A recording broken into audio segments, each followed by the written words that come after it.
Well, sandblast went good. Went very well, I should say. Little patches like that, where we had some loose paint, it came right off with the sandblaster. But I could work on an area like this for a minute and it still wouldn't peel, which is a good indication that the loose stuff came up and the tight stuff is on there for good, which I put on about 12 years back. The control arms, they came pretty clean. They had a lot of loose paint.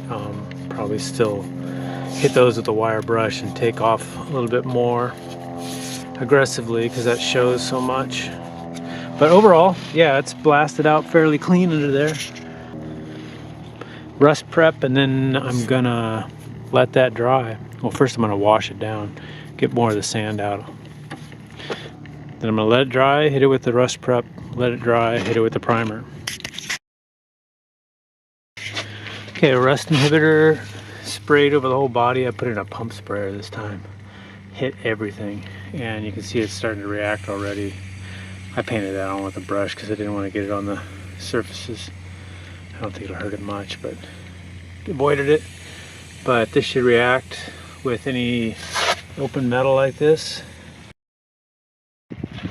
It's the next day. I've let this rust inhibitor dry overnight. You can see some of the white areas where it's the acid, the phosphoric acid based solutions working on the rust. And I've wiped it down. It leaves kind of a little sticky, almost oil like film, which is really good for the paint to adhere to. So I even spray it over the primed metal like that, and it works a little bit on the new metals. So I spent a little more time on the air cleaner than everything else because I wanted it to look good, of course, because you see that when you open the hood. So I've stripped this down with a wire brush, and then I've sandblasted it.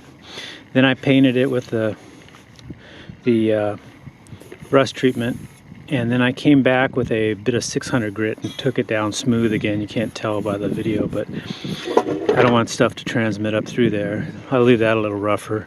Blocked up the ports so they're not going to get filled. So the three paints that I'm going to use are, after the rust treatment, I'm going to use a clean metal primer for this type of stuff. Really rusty stuff, I use a rusty metal primer, and I top it off with a gloss black rust-o-leum, which is formulated to bond with that stuff. And I'm not sponsored by rust-o-leum, I just have really good luck with this stuff.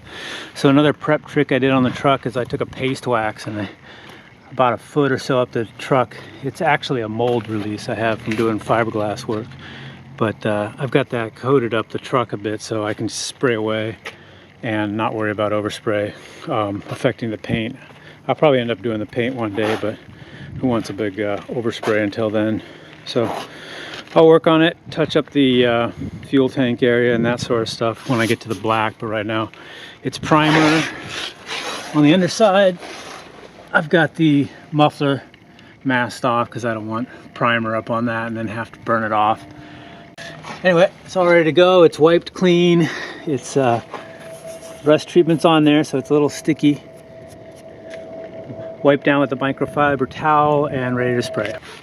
So here's my paint setup. I'm using a typical auto can sprayer. I'm using paint can liners, make cleanup a little easier. This stuff's pretty thin, so I didn't thin it.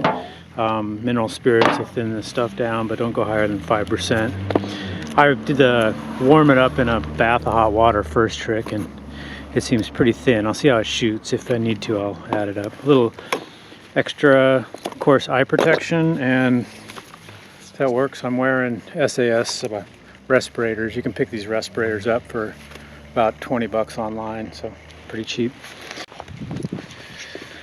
I know my sprayer and my compressor, so I like to shoot right around 50, between 50 and 40, but the trick here is when it goes, it drops. So where I'm shooting is 40, even though I'm registering 52, 51, 50. I want to make sure that I have enough pressure to shoot well, get a good flow.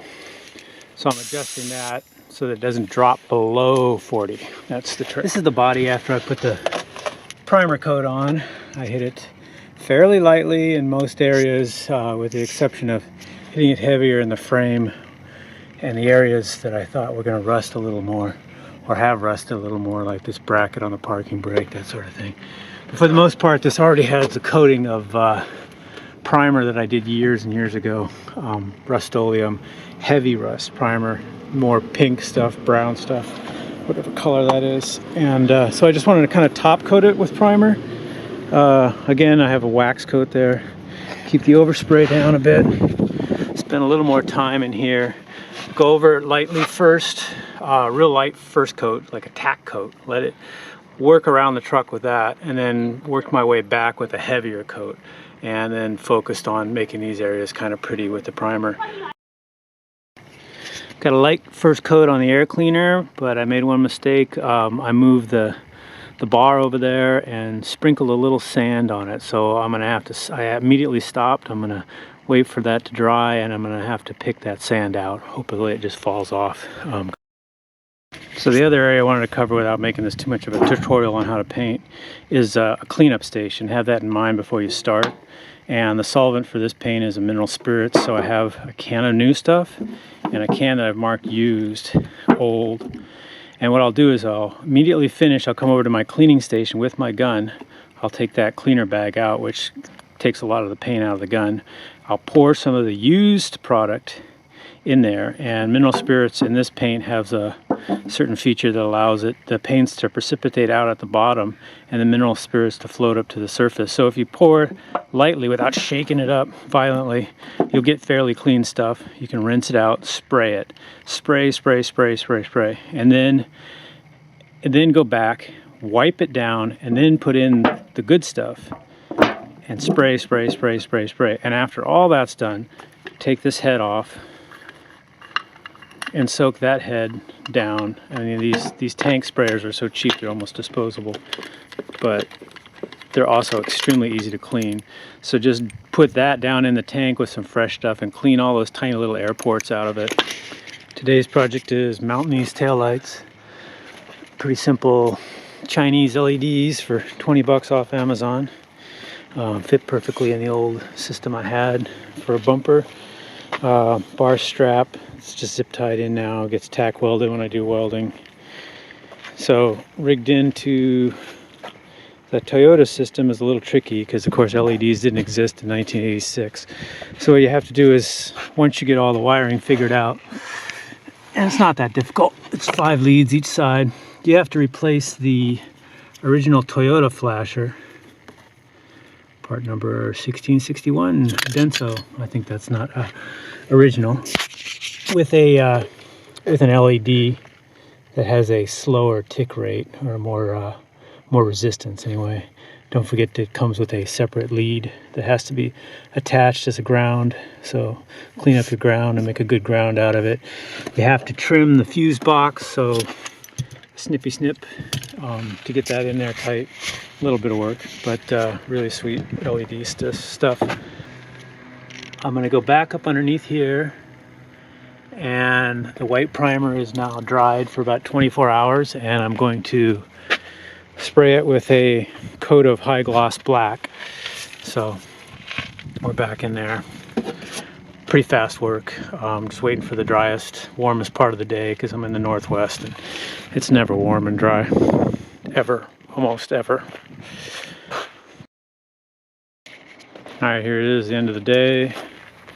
LED system in. Works great. Really nice. Shrink wrap tube, but I'm waiting. I'm going to move some bumper stuff around, twist it a bit before I seal it with a shrink wrap tube. Another coat on the rear frame all the way through. Another coat across the top of the fuel tank. Black all the way through the undercarriage.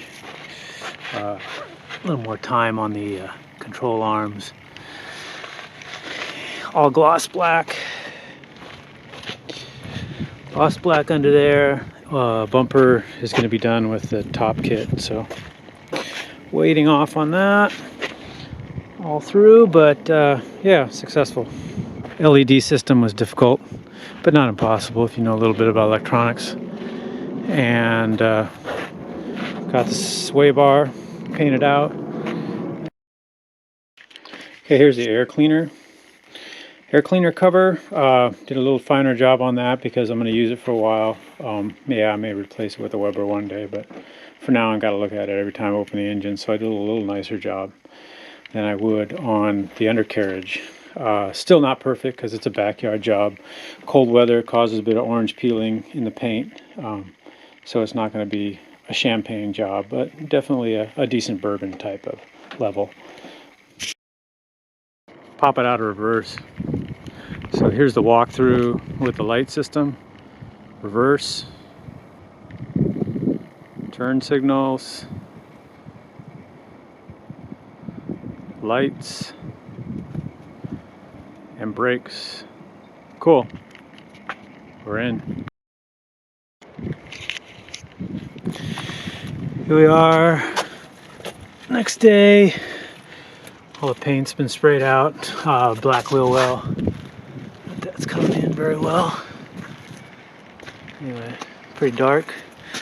Old Man Emu front shocks are in. New brake lines are in. Anti-sway bars back in. New bushings, of course, everywhere. And that's pretty good. And here's a tire on. Pretty dark in there.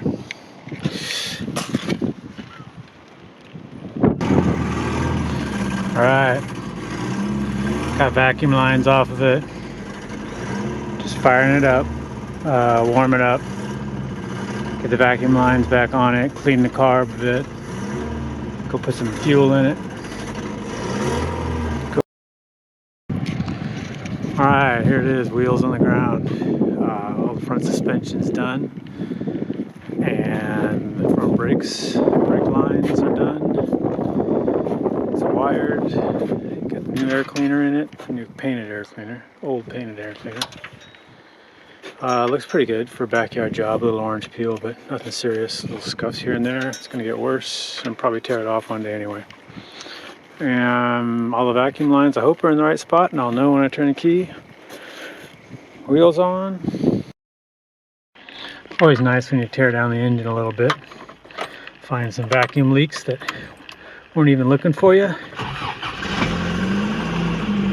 And it just starts right up. That's cold idle. There we go. Drop down to the first tick.